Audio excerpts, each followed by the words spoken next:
how to create a story on TikTok. Hi, everyone.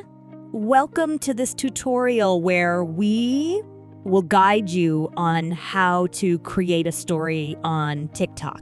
Here's a step-by-step guide to help you. Launch the TikTok app on your device. Tap the plus icon at the bottom center of the screen to open the camera. You will see different options like 60s, 15s, and others. Swipe to find and select story.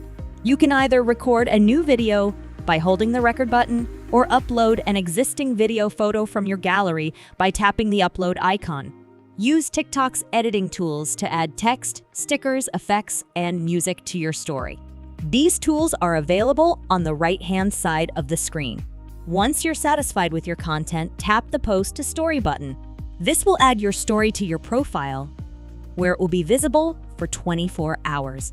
You can view your own story by going to your profile and tapping your profile picture to see who viewed your story. Remember, TikTok stories, like Instagram and Snapchat, are temporary and will disappear after 24 hours. Thanks for watching. If you enjoyed this video, please give it a thumbs up, subscribe for more content, and hit the bell icon to get notified whenever I upload. See you in the next one.